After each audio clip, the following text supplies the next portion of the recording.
ধন্যবাদ জানাই মাননীয় মুখ্যমন্ত্রী শুভেন্দু অধিকারী আপনাকে।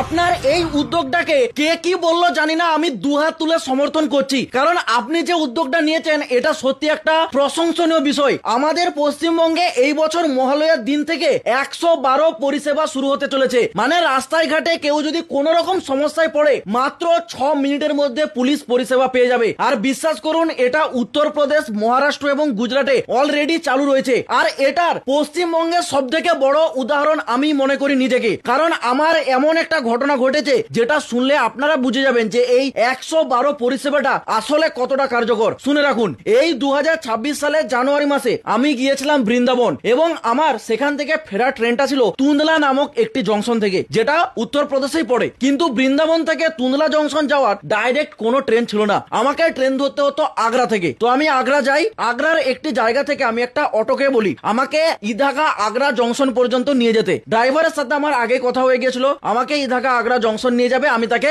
150 টাকা দেবো। কিন্তু মাঝ রাস্তায় সেই ড্রাইভারটি আমাকে বলে ইদাগা আগ্রা জংশনে নাকি বেশি ট্রেন দাঁড়ায় না, বলছে সেটা বড় জংশন হলেও সেখানে সমস্ত ট্রেন হচ্ছে হোল্ড দেয় না, আপনি আগ্রা ফোর্ট চলুন, সেখান থেকে পেয়ে যাবেন। আমি বললাম কোনো দরকার নেই, আমি ইদাগা আগ্রা জংশন থেকেই পাবো ট্রেন, আমাকে সেখানেই নিয়ে চলুন। কিন্তু ড্রাইভার নিজের মনে মনে কি ভেবে নিল, ওই মাঝ রাস্তা থেকে আমাকে অন্য রাস্তা দিয়ে নিয়ে গিয়ে আগ্রা ফোর্ট পর্যন্ত নিয়ে চলে গেল। এবার আগ্রা ফোর্টে আমাকে নামিয়ে বলে এটা আগ্রা ফোর্ট এসে গেছেন, আমাকে 400 টাকা দিন। কিন্তু আমি তো বলেছিলাম ইদাগা আগ্রা জংশন যাবো, আপনাকে 150 টাকা দেবো, তাহলে আমি 400 টাকা কেন দেবো? এটা বলতেই বিভিন্ন রকম তর্ক বিতর্ক শুরু হয়ে যায়। সেই ড্রাইভার এতটা বাজে ব্যবহার করে, একটা বাজে পরিবেশ ওখানে তৈরি করে, যেটা ভাষায় প্রকাশ করার মতো নয়। এইবার আমি কোনো উপায় না পেয়ে নিরুপায় হয়ে ঠিক যেখানে অটোটা দাঁড়িয়ে ছিল তার পাশে একটা ফল দোকান ছিল, আমি দাদাটাকে গিয়ে জিজ্ঞাসা করি, দাদা সামনাসামনি কি কোথাও পুলিশ স্টেশন আছে, একটু বলুন তো, আমার সাথে এরকম এরকম ঘটনা ঘটেছে। তখন সেই ফল দোকানের দাদাটা আমাকে বলে আপনাকে কোথাও যেতে হবে না, আপনি 112তে একবার কল করুন, কয়েক মিনিটের মধ্যেই পুলিশ আপনার কাছে এসে পৌঁছে যাবে। আমি ওনার কথা মতো সেখানে দাঁড়িয়েই 112তে কল লাগাই।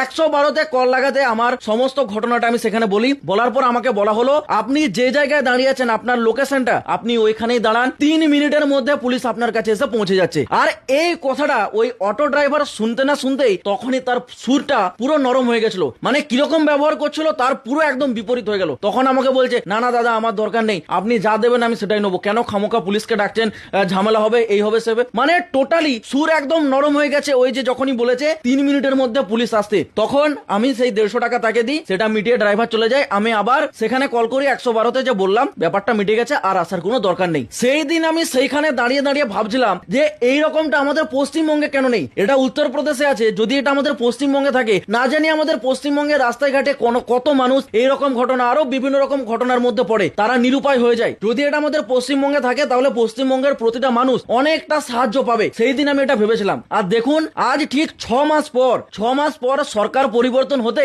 মাননীয় মুখ্যমন্ত্রী শুভেন্দু অধিকারী সেই 112 পরিষেবা আগামী মহালয়া থেকে, মানে এই বছরে শুরু করতে চলেছেন। সত্যি এটা আমি শুনে না খুবই খুশি হলাম যে এটা এবার অবশেষে আমাদের পশ্চিমবঙ্গেও আসতে চলেছে। হ্যাঁ, দেখুন একবার এটা মুখ্যমন্ত্রী কি বললেন।